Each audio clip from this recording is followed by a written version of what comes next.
Эс дулам хүмүүн бичиг. Тэнгэр газар хоёрыг учруулж намрай хур орох мэт тинүүн уйтан хоёрыг учирлаж морин хуур дарах мэт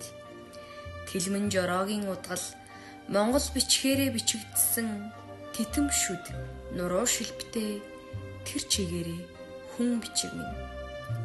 харанхуй шөнийн цахилгаан цахихад хаялах цацлаг нь зуралзах шиг болдог хаврын ураар цас ханзархад хархан биерээр таталгах шиг болдог халуун хушуут малын данс шиг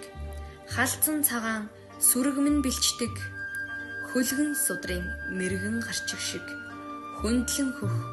уулсан бидэртдэг удам залгсан нутгийнхаа хаанаас ч худам бичгийнхээ дүрсийг өгүүлдэг төр улсынхаа тамганд сийлэстэй түмэн газрын хэрэмнээс ч дуйлаантай төвшин мэрэгдийн өрт хуйлаастай түүх бүтээлцэж явсан бичиг минь Арвис эрдэнийн ариун дээжийг 10 ухааны номон батилж 9 эрдэнээр ховилгон гэрэлтсэн юр бишийн ховь тавилантай номын хөвчиг бичиг минь үгүй бол нууц тавчаага юугаар бичих вэ гэрэлт хөшөөгөө юугаар сийлэх вэ гисэр жангара юугаар хайлах вэ мянган настай бичиг минь үгүй бол мяндсан баримтаг номнуудаа яах вэ мярлцсан өнгөрөх олон зуунаар марталгүй ирсний учир юу вэ үлми дээрээ зогссон хүн шиг өөдөө урууга тишсэн бичиг минь ач үрстэй ад үзэгдэх адал заяаг амссан бичиг минь догшин өвгдийн түүхийг хайлсандаа дорны өв соёлыг хадгалсандаа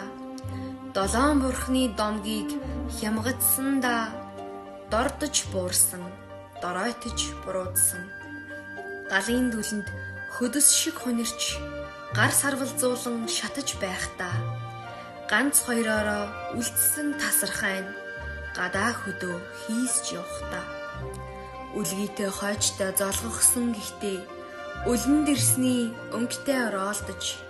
өндөрхөн жолгонд тогтгосон гэхдээ өргөст хамхуултай өнхөрж явсан түүхээ өмөрх зүн савингийн туйран болсон хідэн хүн минь туймрийн өмнө ухаанч хүчгүй түүдэг болсон хідэн ном минь үсэг болгоно нь эрдэнийн шинжтэй үе болгоно нь эрдмийн шинжтэй соёл мандлын буурал тэргүүн соёмбын үг танига яах вэ